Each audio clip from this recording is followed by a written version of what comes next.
कहानी की शुरुआत शिन से होती है, एक हाई स्कूल गर्ल जो घर से बाहर ही नहीं निकलती। पहले ही सीन में वो विंडो से बाहर दिखती है तो उसे लोगों के सर पर रेड लाइंस दिखाई देती हैं, जिनसे डरकर वो एकदम से विंडो बंद कर देती है।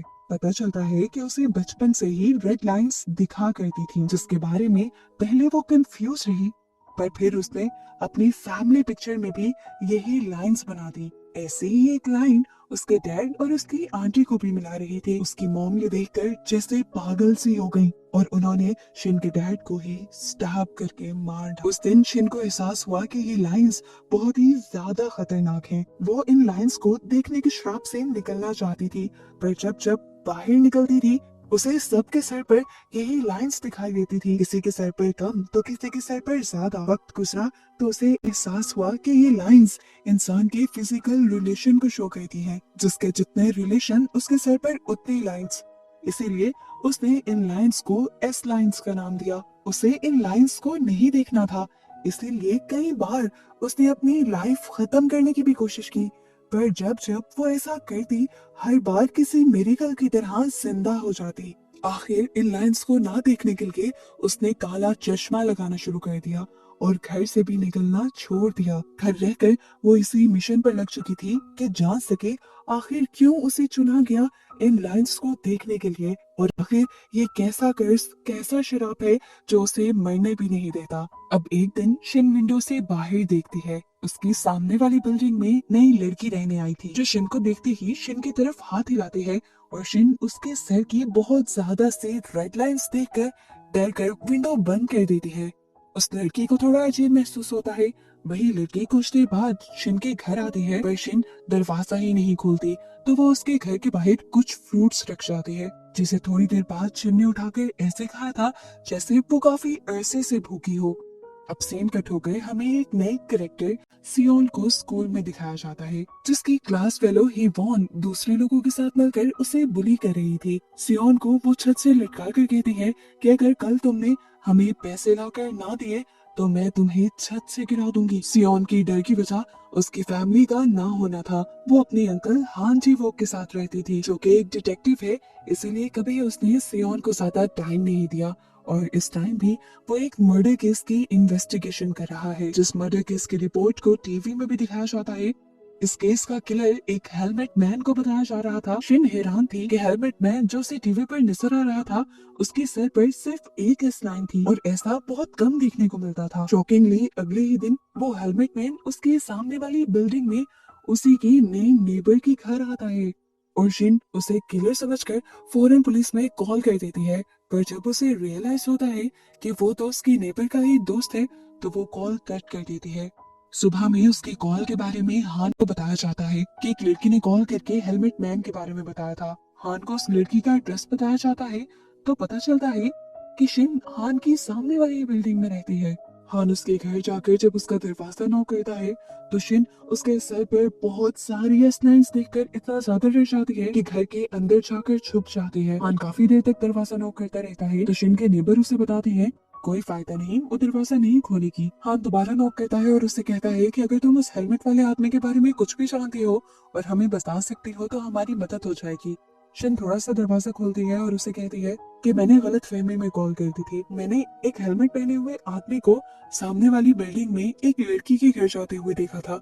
मुझे लगा कि वो लड़की खतरे में होगी, मैंने इसलिए पुलिस को कॉल कर दी, लेकिन बाद में मुझे पता चला कि वो लड़का उसी लड़की का बॉयफ्रेंड था। हान शिन से उसके पेरेंट्स के बारे में पूछता है तो शिन दोबारा डरकर दरवाजा बंद कर देती है। आज रात को शिन दोबारा जब बाहर देख रही होती है तो उसे पता चलता है कि वही हेलमेट वाला इंसान उसकी अपनी बिल्डिंग में रहता है। शिन को उसके बारे में ये भी पता चलता है कि वो डिलीवरी मैन है और कुछ ही अर्सा पहले उस बिल्डिंग में आया है। मर्डर भी अब क्योंकि हेलमेट पहने हुए डिलीवरी मैन ने ही किया था, इसीलिए पुलिस भी सभी डिलीवरी मैन को चेक कर रही थी। और अब हान अपने असिस्टेंट को टास्क देता है शिन की बिल्डिंग में रहने वाले उस डिलीवरी मैन की इन्वेस्टिगेशन करने का। बिना परमिट के हान का असिस्टेंट उसके फ्लैट में घुस जाता है और इन्वेस्टिगेशन शुरू कर देता है। ये पूरा ही अपार्टमेंट बहुत ही ज्यादा अजीब था। इसमें कई ऐसी चीजें थी जिसको देखते हुए लग रहा था कि वो डिलीवरी मैन मर्डरर भी हो सकता है। खुद भी वो किलर के घर में था, इसलिए डर कर वो फौरन हान को कॉल कर देता है। पता चलता है कि वो डिलीवरी मैन यहीं पर छुपा हुआ उसकी सारी बातें सुन रहा था और वो उस पर हमला करके उसे बांध देता है, जिसके बाद उसका हान से भी कांटेक्ट नहीं हो पाता। कांटेक्ट ना होने पर हान भी डर कर उस घर की तरफ निकल जाता है, जबकि हम देखते हैं कि अब वो आदमी दोबारा हेलमेट पहनकर तैयार होकर अपने नए शिकार के लिए निकल जाता है। शिन को उसके कदमों की आवाज सुन जाती है। वो जब विंडो में जाकर दिखती है तो यही हेलमेट वाला लड़का दोबारा सामने वाली बिल्डिंग में जा रहा होता है। वो समझ गई कि उसकी नेबर की जान खतरे में है। वो उसे बचाने के लिए पुलिस को कॉल करना चाहती थी, पर अब उसके फोन की भी बैटरी डेड हो चुकी थी। वो कभी बाहर ना निकलती, लेकिन आज क्योंकि उसे लगा कि उसे किसी की जान बचानी होगी, तो वो बहुत ज्यादा डरते हुए एक नाइफ उठाकर बाहर निकली। वो उस बिल्डिंग में जाकर उस लड़की के अपार्टमेंट में घुस जाती है, जहाँ पर वो लड़का सच में उसके नेबर को गला दबाकर मारना चाहता था। पता चलता है कि इस लड़के के पास भी ऐसे ग्लासेस हैं जो बिल्कुल शिन की तरह एस लाइंस देख सकती हैं। इसी ग्लासेस की वजह से वो जान गया था कि ये लड़की उसके साथ चीट कर रही है, इसलिए वो उसे मार रहा था। ठीक वक्त पर शिन यहाँ आ गई, लेकिन डरते हुए वो अपने चाकू से उस लड़के का कुछ भी नहीं कर पाई, बल्कि उल्टा उसी चाकू से उसी लड़के ने शिन के ऊपर ही हमला कर दिया। शिन को जख्मी करने के बाद वो दोबारा उसी लड़की को मारने के लिए बढ़ रहा था। दूसरी तरफ हम देखते हैं कि हान शिन की बिल्डिंग में आता है अपने असिस्टेंट को कवर देने के लिए, लेकिन वो शिन के घर का पूरा दरवाजा खुला देखकर कंफ्यूज हो जाता है और शिन के घर के अंदर चला जाता है। अंदर उसे एक बोर्ड दिखाई देता है, जिससे उसे पता चलता है कि शिन भी किसी चीज के बारे में इन्वेस्टिगेशन कर रही है। अभी वो यही सब देख ही रहा था कि उसने सामने विंडो में देखा कि एक लड़का सामने घर में रहने वाली लड़की का मर्डर कर रहा है और शिन उसे बचाने की कोशिश कर रही है। जख्मी हालत में होने के बावजूद शिन ने हिम्मत दिखाई थी और अपना चाकू उठाते हुए उस आदमी के पाँव में स्ट्रैप कर दिया था, ताकि वो आदमी उस लड़की को छोड़ दे। इसी गुस्से में किलर शिन को भी मारने लगता है, लेकिन हान शिन के घर से उसे शूट करके शिन और उस लड़की की जान बचा लेता है। थोड़ी देर बाद पुलिस की पूरी टीम यहाँ पर आ जाती है और वो उस किलर और उस लड़की को यहाँ से ले जाते हैं। हान शिन को लेकर बाहर आता है और उसे उसका काला चश्मा पकड़ाता है। इसी चश्मे को देखते हुए उसे याद आता है कि किलर ने उसे कहा था कि इसी चश्मे की वजह से उसे रेड लाइंस नजर आ रही हैं। ये बात वो हान को नहीं बताती। हान उससे कहता है कि तुम्हें हॉस्पिटल चलना चाहिए, जिस पर शिन कहती है नहीं, मैं बिल्कुल ठीक हूँ। इतनी ही देर में यहाँ पर हान की नीस सियोन भी आ जाती है, जो उससे पूछती है तुम यहाँ पे क्या कर रही हो, और हान सियोन से पूछता है क्या तुम इसे जानती हो। तो सियोन बताती है हाँ, ये मेरे स्कूल में पढ़ती थी, फिर उसके मॉम डैड का मर्डर हो गया, जिसके बाद से वो स्कूल नहीं आई। फिर उसके बाद हान उससे पूछता है क्या आखिर तुम्हारे स्कूल में क्या चल रहा है और तुम्हारे मुंह पे ये चोटों के निशान कैसे हैं, और तुम मुझसे जो इतने सारे पैसे मांग रही हो वो क्यों मांग रही हो। सियोन उससे कहती है आज आपको मेरे बारे में इतनी फिक्र क्यों हो रही है, अगर आपने पैसे नहीं देने तो आप मुझे बता दें। हान यहाँ से चला जाता है और अब हमें दोबारा शिन को दिखाया जाता है, जो अब अपने अपार्टमेंट के ऊपर बैठी हुई थी और उसने अब फैसला कर लिया था कि वो घर के अंदर बंद नहीं रहेगी, और जैसे उसने कल एक इंसान की जान बचाई, ऐसे ही वो लोगों की जान बचाएगी अपनी इस पावर का इस्तेमाल करते हुए। यही सब वो सोच रही थी कि उसे एक अननोन नंबर से मैसेज आया, जिसमें उसे बताया गया कि जैसी एस लाइंस तुम देख सकती हो वैसे ही मैं भी देख सकता हूँ, और अगर तुम मुझसे मिलना चाहती हो तो तुम सुबह को अपने स्कूल आ जाओ।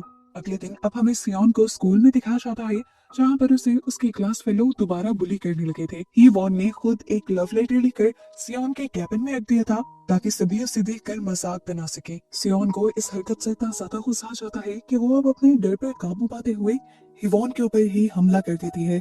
इन दोनों में मारपीट शुरू हो जाती है और आखिर टीचर ग्योजिन आकर उनकी ये मारपीट रुकवाती है, जिसके बाद वो लिवॉन के हाथ से वो लेटर लेकर भी फाड़ देती हैं। जिसके बाद वो सियोन को अपने ऑफिस में ले जाती हैं और उसे समझाती हैं कि ऐसे हर बात पर गुस्सा नहीं किया करते। घर जाते हुए सियोन को अपने कैबिन में एक चश्मा दिखता है, जिससे वो उठा लेती है। घर जाकर वो जब इस चश्मे को लगाकर मिरर में देखती है तो उसे अपने सर पर एक लाइन नजर आ रही थी, और यह काफी अजीब था। उसे इस लाइन का मतलब नहीं समझ आ रही थी। वो बाहर गई तो बाहर हान था, जिसके सर पर बहुत ज्यादा लाइंस थी, और इतनी ज्यादा लाइंस को देखकर वो इतना डर गई कि उसने चीख मार दी। हान से डरकर वो घर से बाहर चली गई थी, जहाँ जाकर वो देखती है कि सभी के सरों पर लाइन थी, और कुछ लोग जो एक साथ चल रहे थे उनकी लाइंस आपस में कनेक्ट हो रही थी, और यहाँ पर वो समझ गई कि ये लाइंस लोगों के फिजिकल रिलेशन को दिखा रही हैं। ये बात रियलाइज करने के बाद सियोन अजीब तरीके से खुश हो गई। वो अगले दिन बहुत खुश खुश स्कूल गई और उसे अब सब लोगों के सर पर लाइंस नजर आ रही थी, जिसका मतलब उसे लोगों के सीक्रेट्स नजर आ रहे थे। इवॉन जो कि उसकी दुश्मन थी, उसके सर पर 2 लाइंस गुजर रही थी और एक लाइन तो यही कहीं किसी से मिल रही थी। सियोन उस लाइन का पीछा करती है तो उसे पता चलता है कि हिवॉन का रिलेशन उसी के अपने टीचर के साथ था, और ये जानकर वो बहुत ज्यादा खुश हो गई क्योंकि अब उसे हिवॉन का राज पता चल गया था और अब उसे हिवॉन के हाथों बुली होने की जरूरत नहीं थी। इसी दिन दिखाया जाता है कि शिन ने भी स्कूल ज्वाइन कर लिया था और ग्योजिन यानी उनकी क्लास टीचर उसे सारे क्लास से इंट्रोड्यूस भी करवाती है। सीन कट होकर हमें हान को दिखाया जाता है जो अभी भी उसी सीरियल किलर पर इन्वेस्टिगेशन कर रहा था जो पुलिस इनकाउंटर में ही मारा गया था।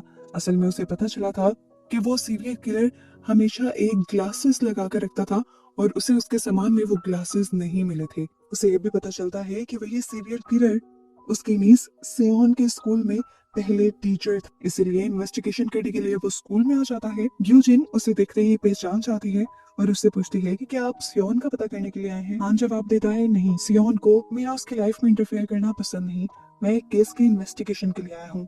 ग्यूजिन को वो सारी इंफॉर्मेशन देता है, लेकिन ग्यूजिन बताती है कि मुझे इस मर्डर केस के बारे में कुछ भी नहीं पता क्योंकि मैं इस स्कूल में और इस शहर में ही नई आई हूँ। सीन कट होकर हम सियोन, शिन और उसे बुली करने वाली लड़की यवॉन को देखते हैं। जो भी सियोन को जब बुली करने लगती है तो सियोन इसका हाथ पकड़ लेती है और कहती है अब डरने की बारी तुम्हारी है। इन दोनों के दरमियान में लड़ाई चल ही रही थी कि यहाँ पर शिन आ गई और यवॉन को पकड़ते हुए वो जल्दी से उसे जंगले के पास ले गई और खुद जंगले से लटक गई। वो उसकी टाई को पकड़े हुए कहती है कि अगर तुमने अब के बाद कुछ भी इस तरह किया या मुझे या सियोन को तंग करने की कोशिश की तो मैं यहीं से तुम्हें लेकर कूद जाऊंगी। इससे हिवॉन बहुत ज्यादा डर जाती है और वहां से भाग जाती है। उसके जाने के बाद सियोन उससे पूछती है तुमने मेरी मदद क्यों की, क्या मैंने तुम्हें अपनी मदद करने के लिए कहा था। शिन बेचारी कंफ्यूज सी हो जाती है तो सियोन अब उसे अपने साथ ले जाती है। अब दिखाया जाता है कि हान एक बार के अंदर किया था जिस बार के अंदर वो सीरियल किलर भी जाया करता था।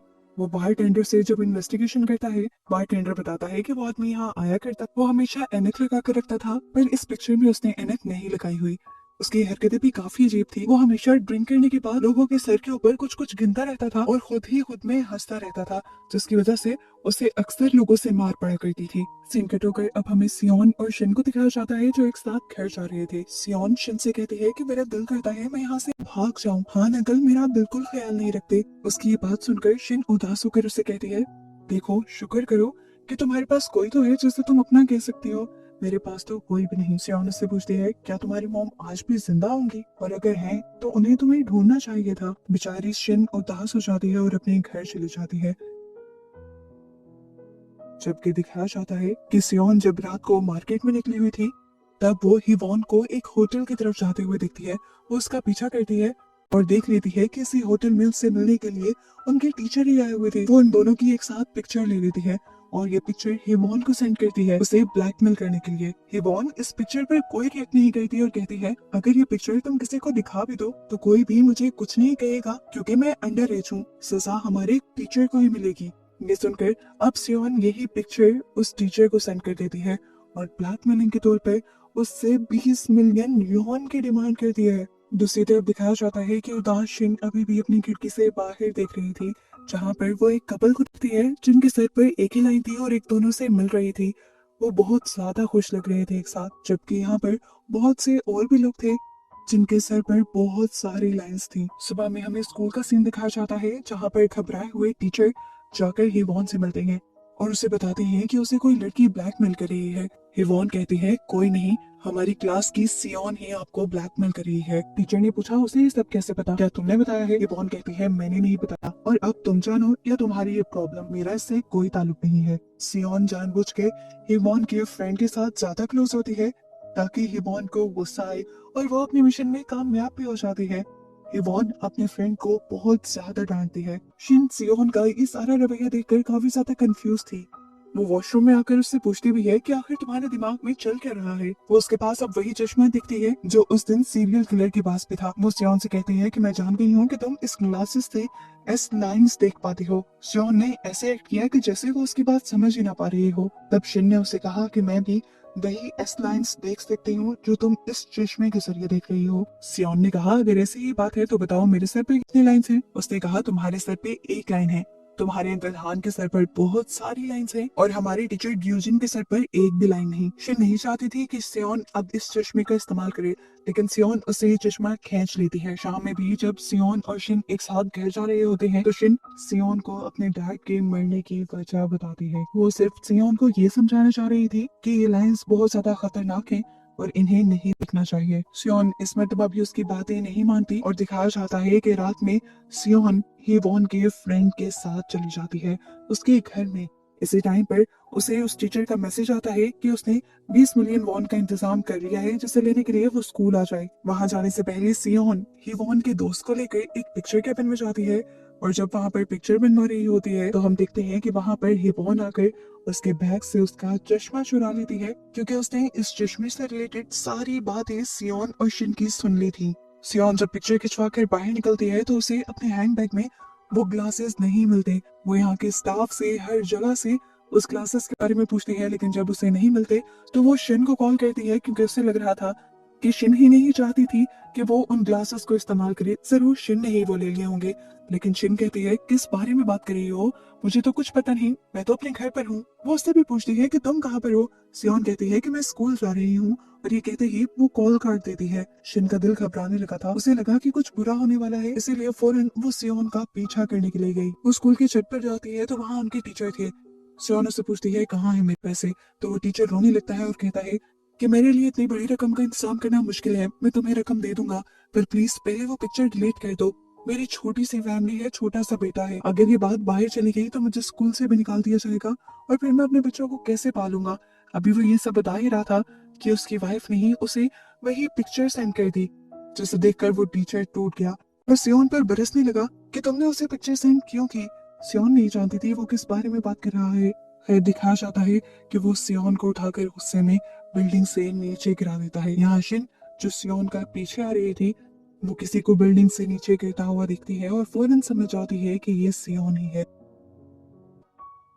वक्त रहते ही वो उसकी मदद करती है और उसे हॉस्पिटल ले आती है।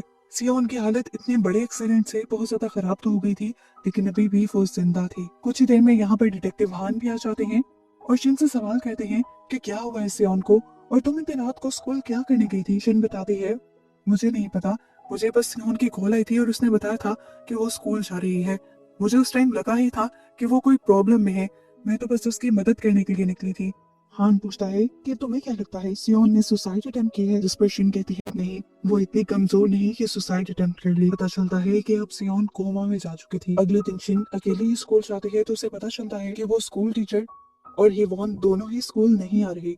अब शिन से शिन की क्लास फेलो बात करती है और कहती है कि मुझे नहीं लगता था कि सियोन कभी सुसाइड करेगी। वो ये भी कहती है कि मुझे तो लग रहा है कि ये एक मर्डर है, क्योंकि जब से सियोन का एक्सीडेंट हुआ है तब से हेवॉन भी स्कूल नहीं आई जो उसे बुली करती है, और वो स्कूल टीचर भी स्कूल नहीं आए जिसके साथ हेवॉन को देखा गया था। शिन भी समझ गई कि जरूर इसके पीछे उन दोनों का हाथ हो सकता है। यहाँ स्टाफ रूम में हमें दिखाया जाता है कि एक नए टीचर को वही ग्लासेस मिल जाते हैं जो पहले सियोन के पास थे। वो इन ग्लासेस को देखकर कंफ्यूज होते हैं। यूजिन से जब वो इन ग्लासेस के बारे में पूछते हैं तो यूजिन बताती है कि ये ग्लासेस हमारे स्टाफ के नहीं है, आप चाहे तो इन्हें रख लें। वो टीचर जैसे ही वो ग्लासेस पहनता है तो उसे भी सबके सिरों पर रेड लाइंस दिखाई देने लग जाती हैं और वो जल्द ही इन रेड लाइंस का मतलब भी समझ लेता है। यहाँ इतने में ही हान भी आ जाता है सियोन के केस में इन्वेस्टिगेशन करने के लिए। यूजिन हान को बताती है कि जिस दिन से सियोन का एक्सीडेंट हुआ है उसी दिन से उसे बुली करने वाली लड़की हिवॉन भी स्कूल नहीं आई है और एक टीचर भी उसी दिन से स्कूल नहीं आया है।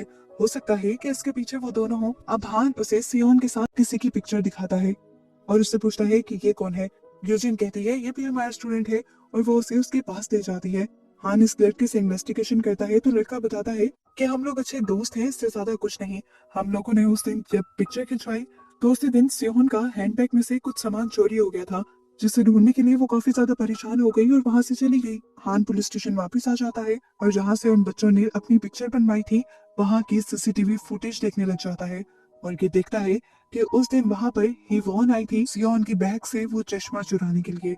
अब मॉल की एक फुटेज में हान ये भी देखता है कि हिवॉन ने वही चश्मा अपनी आंखों पर लगाया हुआ था, लेकिन अभी तक हान इस चश्मे के पीछे के राज को नहीं समझ पाया था। दिखाया जाता है कि वो टीचर जिसे आज वो चश्मा मिला है वो यही चश्मा लगाकर अपनी बहन के घर पर चला जाता है और यहाँ पर उसे रियलाइज होता है कि उसकी बहन के हस्बैंड उसकी बहन को चीट कर रहे हैं। खैर यहाँ पर अगले दिन हमें दिखाया जाता है कि हिवॉन और उस टीचर की वो पिक्चर जो सियोन ने ली थी वो पूरे स्कूल में वायरल हो चुकी थी, और वायरल करने वाला खुद वो टीचर ही था जिसने उस पिक्चर को वायरल करने के बाद सुसाइड कर ली, और सुसाइड नोट में लिखा था कि उसे हिवॉन के करीब नहीं जाना चाहिए था। ऐसा करके उसने अपनी लाइफ बर्बाद कर ली है और अब उसे जीने का कोई हक नहीं।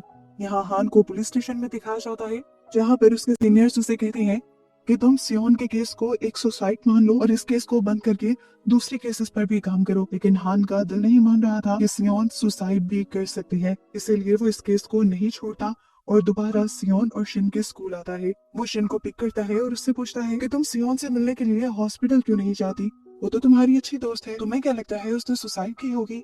ये सारी बातें सुनकर शिन घबरा सी जाती है और कहती है कि नहीं, उसने सुसाइड तो नहीं की होगी। पर हान पूछता है पर क्या। वो उसे कहता है शिन देखो, मुझे तुम पर पूरा भरोसा है कि उस दिन तुम सियोन को बचाने ही गई थी, मुझे तुम पर बिल्कुल शक नहीं, तुम जो कुछ कहना चाहती हो खुलकर कहो। शिन कहती है कि क्या आपको उस चश्मे के बारे में नहीं पता। हान कंफ्यूज होकर पूछता है कौन सा चश्मा और ऐसा क्या है उस चश्मे में जो उसके पीछे पड़ गए हो। शिन बताती है कि मैं बाद में बताऊंगी, लेकिन पहले आप वो चश्मा ढूंढ कर लेकर आए। अब अगले दिन दिखाया जाता है कि वो टीचर जिसने नए नए अपने ब्रदर इन लॉ को अपनी बहन पर चीट करते हुए पकड़ा था, वो अपने ब्रदर इन लॉ को होटल में जाकर रंगे हाथों पकड़ता है और तब उसे धमकी देता है कि अगले दिन मेरी बहन को जाकर सब सच बता देना, वरना अच्छा नहीं होगा। असल में तो वो आदमी भी अच्छा नहीं था, वो जिसके साथ चीट कर रहा था उसी के साथ मिलकर अपनी वाइफ को डाइवोर्स भी दे देता है और अपने बेटे को भी छोड़ देता है। और ये देखकर उस टीचर को बहुत ज्यादा अफसोस होता है कि वो तो अपनी बहन का घर ठीक करने के लिए गया था, लेकिन ऐसे खुद ही उसकी लाइफ बर्बाद कर दी उसने। खैर अब हान घर की तलाशी लेता है तो उससे सियोन की एक डायरी मिलती है जिसमें उसने एस लाइंस और उस चश्मे को बनाया हुआ था। वो इन लाइंस और ड्राइंग्स के बारे में जब शिन से आकर सवाल करता है तो शिन उसे समझा देती है कि जो लाइंस इन ड्राइंग्स में बनी हुई हैं इन्हें एस लाइंस कहते हैं। वो उन्हें इन लाइंस के पीछे की मिस्ट्री और इस चश्मे के बारे में भी बताती है जिसके जरिए इन लाइंस को देखा जा सकता है। पहले पहले तो हान उसकी बातों पर बिलीव नहीं करता, फिर शिन बताती है कि मैं बचपन से ही ये लाइंस देख सकती हूँ और मुझे पता है कि उस चश्मे में यही लाइंस दिखती हैं।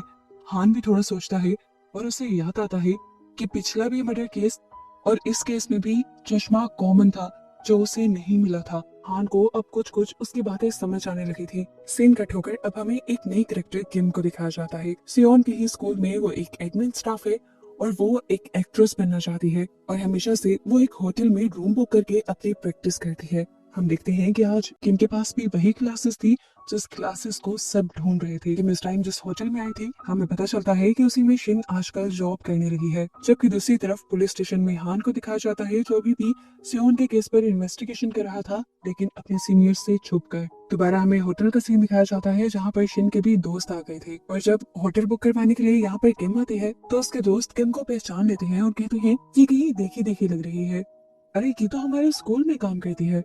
शिन उसके ग्लासेस को नोट नहीं कर पाती, लेकिन ये जरूर नोट करती है कि अभी तक उसके सर पर सिर्फ एक लाइन है। दूसरी तरफ हमें हान को दिखाया जाता है जो शिन के डैड का मर्डर केस रीड कर रहे थे और इन्हें पता चलता है कि शिन की मॉम ने लाइंस देखने के बाद ही अपने हस्बैंड का मर्डर किया था। इन्हीं केस फाइल्स में उन्हें शिन की बनाई वो ड्राइंग भी दिखती है जिसमें रेड लाइंस थी और ऐसे वो समझ जाती हैं कि शिन सच बोल रही थी। अब शाम में हम हान और शिन दोनों को ही सियोन के हॉस्पिटल में देखते हैं। हान शिन से सवाल करता है कि क्या सियोन के सर पे कोई लाइन थी। शिन बताती है कि उसके सर पे एक लाइन थी। हान पूछता है कि तुमने देखा कि वो लाइन किसके साथ जुड़ रही थी। शिन बताती है कि हमारे सर्कल में तो किसी के साथ भी नहीं जुड़ रही। हान इस तरह के सवाल इसलिए कर रहा था क्योंकि उसे लग रहा था कि सियोन का कोई करीबी दोस्त भी उसके ऊपर जानलेवा हमला कर सकता है। सीन कट होता है और हमें दिखाया जाता है कि अगले दिन शिन अपने फ्रेंड के साथ जब होती है तो वो उसे इन लाइंस के बारे में सब कुछ बता देती है कि मुझे कुछ लाइंस दिखती हैं। वो लड़का उससे पूछता है क्या ये लाइंस मेरे सर पे भी हैं? तो शिन कहती है नहीं, तुम्हारे, मेरे और हमारे दोस्त के सर पर ये लाइंस नहीं है। शिन हैरान थी कि ये पहला लड़का था जो उसकी बात इतनी आराम से मान रहा था। वो उससे पूछती भी है क्या तुम्हें मेरी बातों पर एतबार है? लड़का कहता है हाँ एतबार है, क्योंकि मुझे नहीं लगता कि तुम किसी वजह से झूठ बोलोगी। अब हमें हान को दिखाया जाता है जिससे उसका कलीग पूछता है आजकल तो आप कहीं पर भी नहीं जा रहे, क्या आपका लड़कियों में इंटरेस्ट खत्म हो गया है? उसकी बात पर हान शर्मा जाता है और उसके ख्याल में ग्यूजिन आती है। वो उसे बताता है कि ग्यूजिन उसे अच्छी लग रही है, लेकिन वो ग्यूजिन के साथ कुछ भी गलत नहीं करना चाहता। सीन कट होकर हमें दोबारा किम को दिखाया जाता है जो शिन के होटल में हमेशा से प्रैक्टिस करने के लिए आती थी। यहाँ पर एक सीक्रेट भी उसका पता चलता है कि वो प्रैक्टिस करने के बहाने अपने साथ वाले रूम में कपल्स को देखा भी करती थी। और आज वो देखती है कि इसी रूम में और कोई नहीं बल्कि उसका फेवरेट म्यूजिक टीचर आया हुआ था, जिससे वो शादी करने के सपने सजाया करती थी। अपने पास मौजूद एस ग्लासेस की मदद से वो ये भी देख लेती है कि म्यूजिक टीचर के सर पर एक ही एस लाइन है जो उसी लड़की के साथ जोड़ रही है, जिसका मतलब वो दोनों ही एक दूसरे के साथ बहुत ज्यादा लॉयल थे। और ये देखकर किम बहुत ज्यादा टूट जाती है। इसके बाद किम रोज ही इस होटल में आना शुरू कर देती है क्योंकि उसे म्यूजिक टीचर के साथ रहना था। और जैसे ही काफी दिनों के इंतजार के बाद म्यूजिक टीचर इस होटल में आता है तो वो उसकी पार्टनर के सर पर वार करके उसे बेहोश कर देती है और जबरदस्ती म्यूजिक टीचर के रूम में घुसकर उसके साथ जबरदस्ती करने लगती है। म्यूजिक टीचर जब उसके चुंगल से भागने की कोशिश करता है तो वो उसके सर के ऊपर हमला कर देती है और उसके पास लेट जाती है। वो उससे बातें करती रहती है तब तक जब तक वो ये नहीं देखती कि म्यूजिक टीचर के सर से निकलने वाला खून पूरे बेड पर फैल गया था।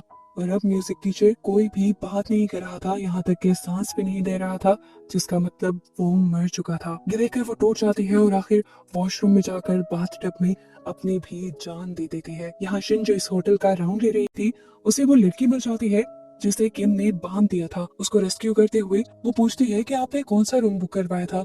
वो जब उस रूम में जाती है तो वहाँ पर म्यूजिक टीचर और किम की लाश दिखती है और फौरन पुलिस को इन्फॉर्म कर देती है। इस केस की इन्वेस्टिगेशन करने के लिए भी हान आया था। यहाँ पर वो सारी चीजें ढूंढ लेता है लेकिन कहीं पे भी उसे वो ग्लासेस नहीं मिलती जिसका ताल्लुक पिछले सारे केसेस से था। हान शिन से पूछता है कि किम के पास कितनी लाइंस थी। वो बताती है कि किम के पास एक ही लाइन थी जो म्यूजिक टीचर से नहीं जुड़ रही थी, लेकिन वो एक शॉकिंग बात ये बताती है कि किम के ग्लासेस बिल्कुल वैसे ही थे जैसे ग्लासेस की हमें तलाश है। कुछ देर बाद हान कुछ सोचते हुए वॉशरूम में जाता है और बाथटब खाली कर देता है और उसे बाथटब के अंदर आखिर वो ग्लासेस मिल जाते हैं। वो इन ग्लासेस की सच्चाई जानने के लिए इन्हें खुद पहन लेता है और अपने सर पे बहुत सारी लाइंस देखकर खुद ही डर जाता है। इसके बाद वो यही चश्मा लेकर सियोन के पास चला जाता है।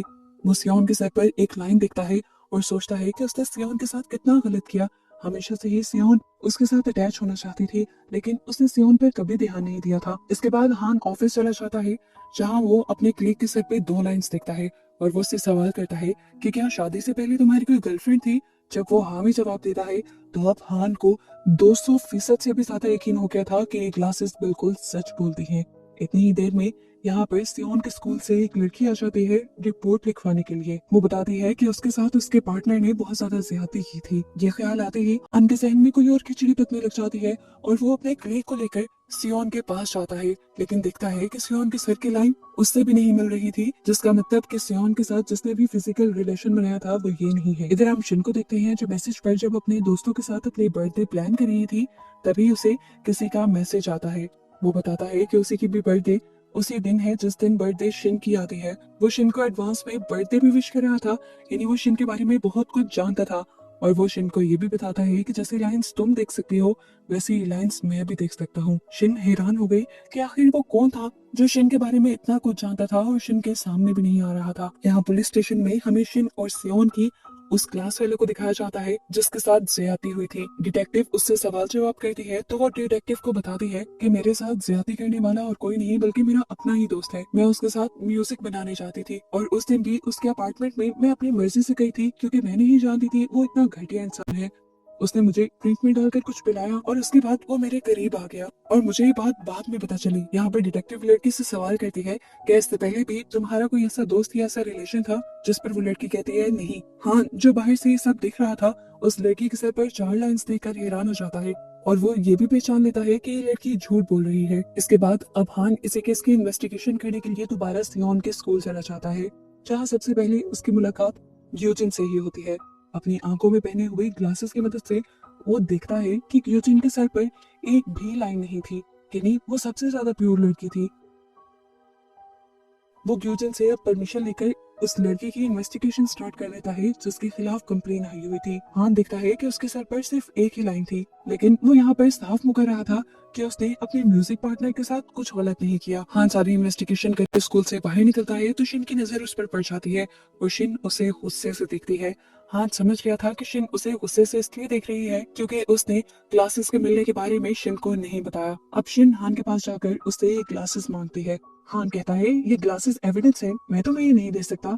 तो शिन कहती है क्या एविडेंस को ऐसे पहनकर फिरना ठीक है? हान कहता है हाँ, मैं इन ग्लासेस की मदद से बहुत काम कर रहा हूँ। इन दोनों की इन्हीं बातों के दौरान यहाँ पर ग्योजिन आ जाती है और इनसे पूछती है कि सब कुछ ठीक तो है। तो हान उन्हें बताता है कि शिन उनकी नेबर है। ये सुनते ही शिन तो यहाँ से चली जाती है, लेकिन ग्योजिन हान से लंच के बारे में पूछती है। हान के लिए ये बहुत अनएक्सपेक्टेड था, वो गड़बड़ा सा गया और उसने कहा मैं बाद में बताऊंगा। ये कहकर वो चला गया और ग्योजिन पीछे से उसे देखकर मुस्कुराती रह गई। उसकी नजरों से हमें हान को दिखाया गया तो उसके सर पे बहुत सारी रेड लाइंस दिखाई गई, जिसका मतलब हमें पता चला कि ग्योजिन भी इस दुनिया में एस लाइंस को देख सकती है। यानी एस लाइंस को देखने वाली शिन इस दुनिया में अकेली नहीं है। पुलिस स्टेशन में हमें हान को दिखाया जाता है जो अभी भी उसी लड़की के केस की इन्वेस्टिगेशन कर रहे थे। वो जिसके ऊपर इल्जाम लगा रही थी उस लड़के के साथ उसकी एस लाइन मिल ही नहीं रही थी। तो हान समझ गया कि ये केस झूठा है और वो लड़की पर ही झूठ का इल्जाम लगाकर इस केस को बंद कर देता है। रात में शिन और हान आपस में बातें करते हैं तो हान दोबारा शिन को उसी के क्लास फेलो के बारे में बताता है। वो कहता है मुझे समझ नहीं आ रही कि वो लड़की अपने ही दोस्त को क्यों फंसाना चाहती है, हालांकि उसके सर पर 4 लाइंस है। यहाँ शिन उसे कहती है वो लड़की झूठ नहीं बोल रही, उसके साथ सच में किसी ने ज्यादती की है, क्योंकि आज से 1 हफ्ता पहले उसके सर पर एक भी लाइंस नहीं थी और फिर अचानक 4 आ गई। अगर उसका किसी के साथ अफेयर होता तो एक एक करके उसकी लाइंस पड़ती। हान भी सोच में पड़ जाता है और इस केस को रीओपन करवाता है। यहाँ पर हम होटल में शिन को देखते हैं जहाँ पर उससे मिलने के लिए उसका दोस्त आ जाता है और अंधेरी को देखकर वो ऐसे घबरा जाता है जैसे वो बच्चा हो। शिन को इस टाइम वो बहुत ज्यादा क्यूट लगता है। शिन को उससे बहुत ज्यादा प्यार भी होने लगा था क्योंकि ये लड़का वो पहला इंसान था जिसके साथ वो इतना क्लोज हो गई थी। उसकी जिंदगी में उसके मॉम डैड कोई भी नहीं था सिवाय इस लड़के के। और यहाँ पर हमें हान को दिखाया जाता है जो केस को रीओपन करवाने के बाद दोबारा उसी लड़के को बुलाता है जिस पर उस लड़के ने इल्जाम लगाया था। वो लड़का अभी भी ये कह रहा था कि मैंने उस लड़की के साथ कुछ भी नहीं किया। तो अब हान उससे पूछता है कि उस दिन ठीक हुआ क्या था, ये बताओ। वो लड़का बताता है कि उस दिन हम दोनों पार्टी कर रहे थे और लड़की ने बहुत ज्यादा विस्की पी थी। पूरी बोतल भी पीने के बाद वो और मांग रही थी, जिसे लेने के लिए मैं अपने हॉस्टल की करीब वाली एक शॉप पर गया था। हान उस शॉप की सीसीटीवी फुटेज मंगवा लेता है और देखता है कि उसी दिन उसी शॉप में से 4 और लड़के भी निकल रहे थे, जिनमें से एक लड़की के सर पर तो पहले बिल्कुल लाइन नहीं थी, लेकिन कुछ देर बाद जब वो उसी शॉप के आगे से गुजरे तो उसके सर पर एक लाइन थी। वो बाकी तीनों लड़कों की भी लाइन गिनता है और उस हॉस्टल से वापस आने के बाद वो देखता है कि उन सबकी लाइन बढ़ रही थी, जिसका मतलब था कि इन चारों ने ही उस लड़की के साथ कुछ किया था।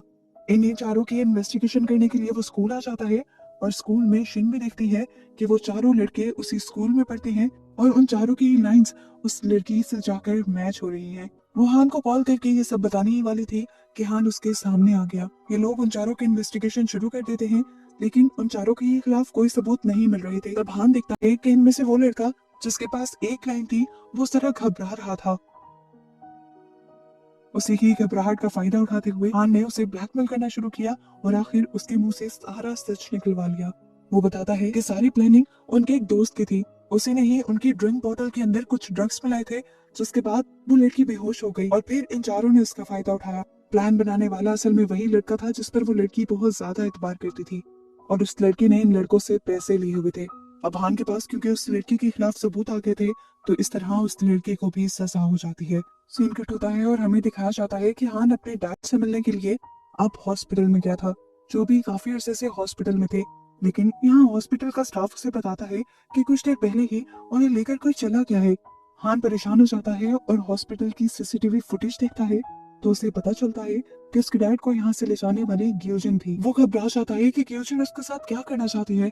उसे फौरन सियोन का ख्याल आता है कि ग्योजिन सियोन को भी नुकसान ना पहुंचाए, इसलिए वो फौरन सियोन के पास आता है। लेकिन सियोन इस टाइम अपने बेड पर ही लेटी हुई थी। हान नोटिस करता है कि सियोन के सर पर बनी हुई लाइन भी मूव करने लगी थी, जिसका मतलब था कि जिस किसी ने भी सियोन के साथ ज्यादती की थी वो यही भी आ रहा है। हान जल्दी से अपनी पॉकेट से पिस्टल भी निकाल लेता है।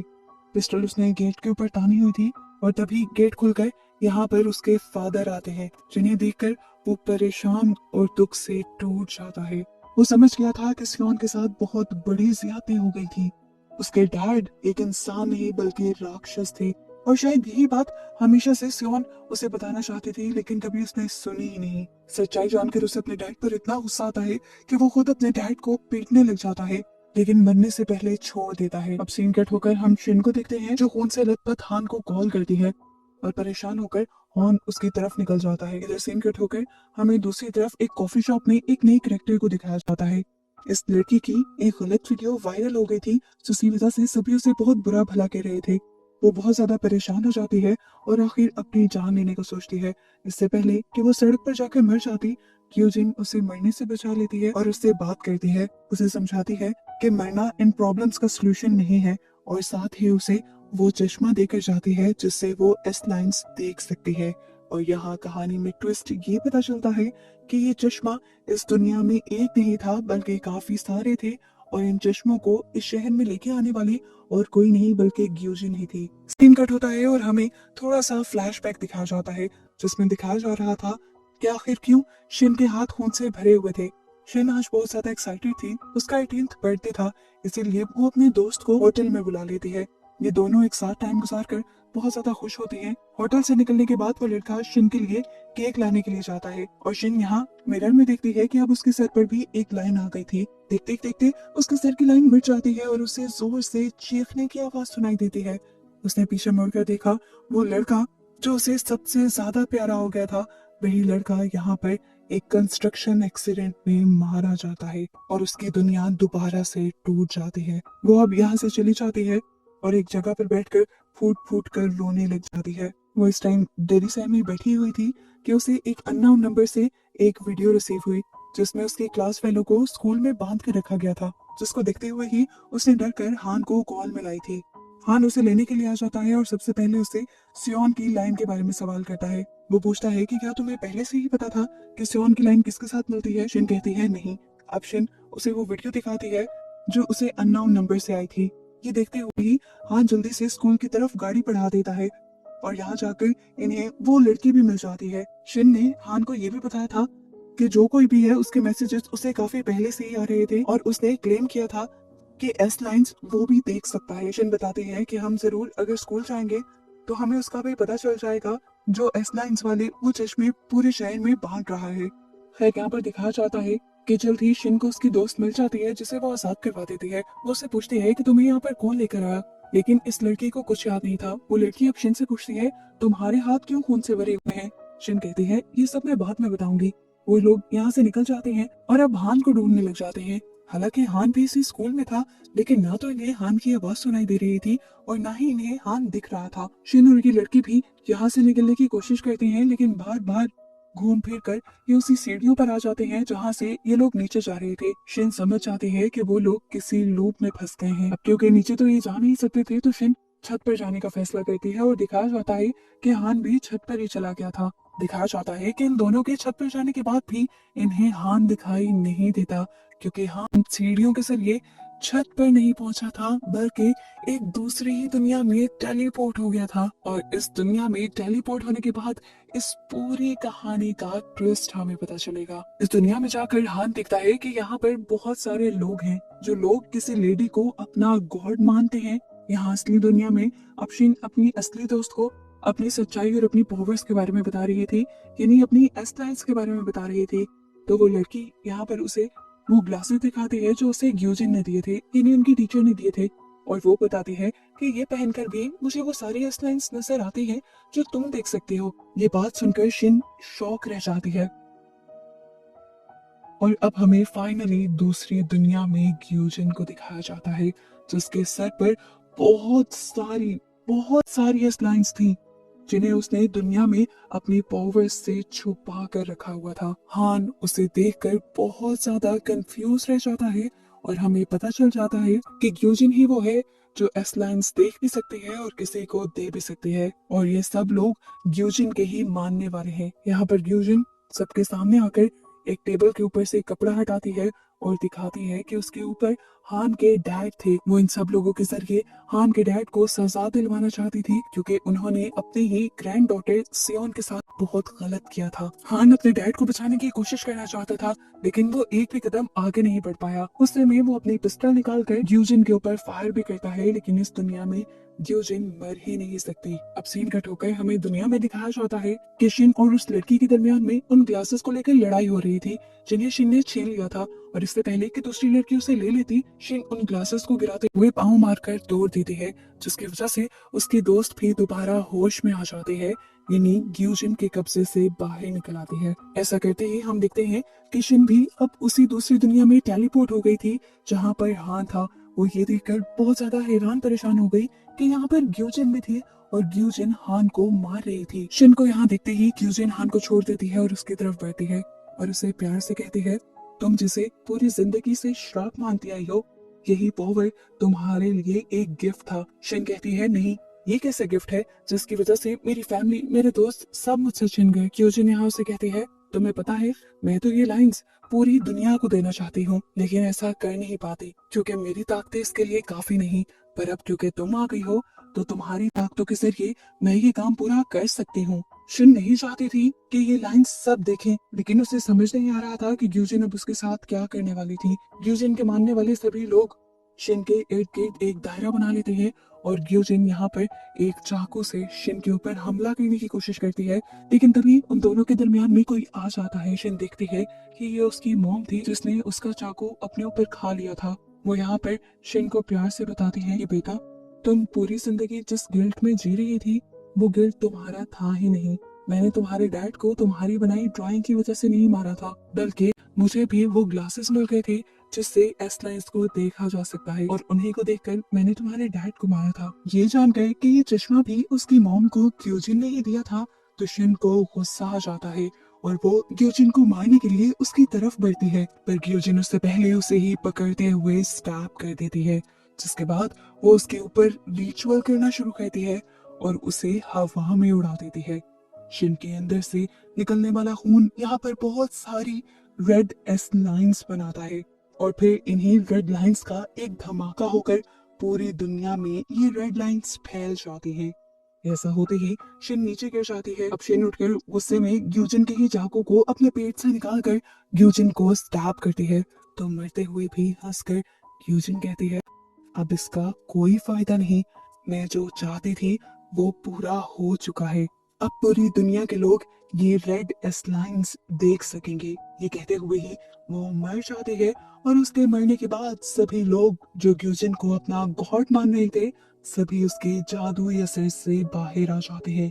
साथ ही हान और शिन भी असल दुनिया में वापस टेलीपोर्ट हो जाते हैं, जहां अब आसमान पर हर तरफ वो रेड लाइंस फैली हुई थी। सभी इंसानों को अब ये रेड एस लाइंस नजर आने लगी थी और शिन के दोस्त को हान के सर पर इतनी सारी रेड लाइंस देखकर बहुत ज्यादा डर लगता है। यहाँ दुनिया के लोग पहले तो इन लाइंस का मतलब नहीं समझ पाते और जैसे ये समझते हैं तो इनके आपस में ही लड़ाई झगड़े होना शुरू हो जाते हैं। कई लोगों के तो आपसी रिश्ते भी टूट गए थे। अब हमें 1 साल बाद की दुनिया दिखाई जाती है जहाँ दुनिया के लोग अपने किए को छुपाने के लिए अपनी आइडेंटिटी यानी अपनी ही पहचान छुपाने लगे थे।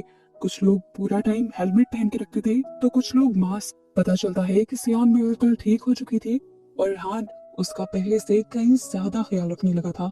वो उसे रोज पिक एंड ड्रॉप भी करता था और इस वजह से तो सियोन उससे बहुत ज्यादा चिढ़ती थी, क्योंकि हान के सर की बहुत सारी एस लाइंस की वजह से लोग हमेशा उनको घूर घूर कर देखते थे। खैर, अब फाइनली हमारी मेन कैरेक्टर शिन को दिखाया जाता है जो पहले से काफी कॉन्फिडेंट होकर अकेले ही इस दुनिया में सरवाइव कर रही है। वो जब स्कूल से जा रही होती है तो अचानक कोई उसके कान में आकर उसका नाम पुकारता है। ये ग्यूजिन थी, जिसे सुनकर शिन शॉक रह गई।